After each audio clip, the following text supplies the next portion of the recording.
Francis placed a stone image of the baby Jesus. He surrounded the manger with real animals.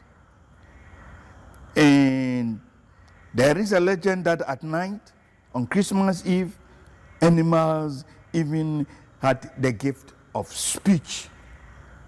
The gift was bestowed because the humble farm animals gave the infant Jesus his first shelter and warmed him with their breath. Thus they were rewarded with the gift of human speech.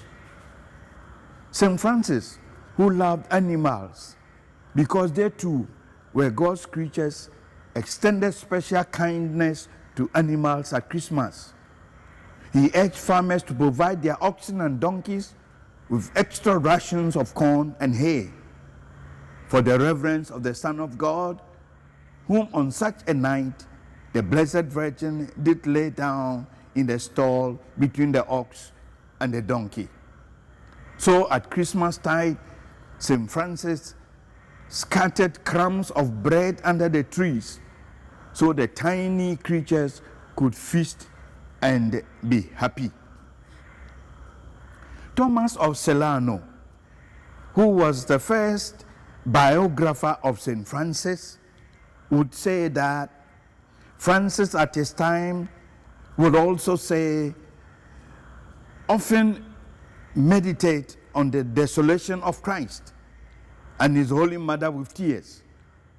And he maintained that poverty was the queen of the virtues, as she had become so radiantly manifest in the king and his mother.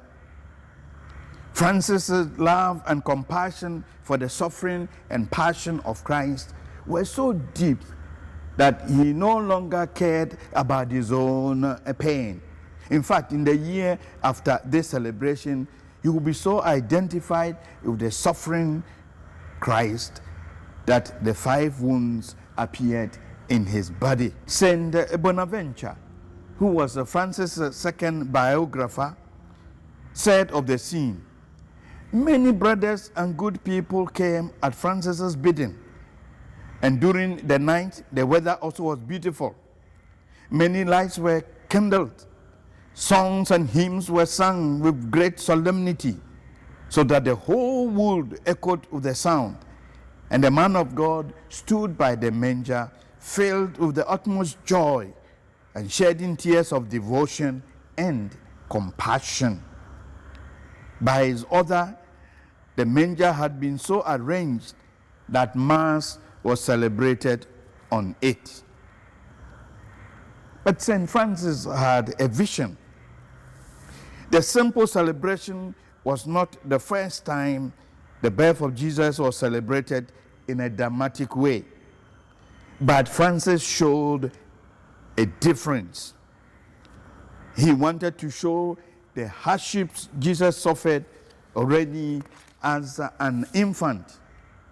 In the daring phrase of St. Paul, he was the emptying of the glory of the Son of God, born of a gentle mother, but still thrown upon a story and a resisting world.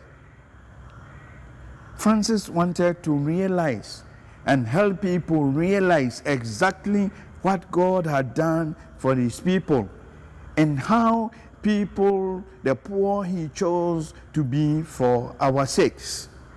Francis himself had chosen the bitter poverty of being on the margin of society with no resources or security.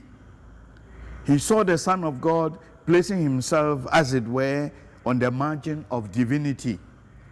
He saw a truly human Jesus, not a divine being hidden behind a deceptive physical facade. The humility of the incarnation and of the cross was his constant preoccupation, and he wanted to think of nothing else, Bethlehem and Calvary.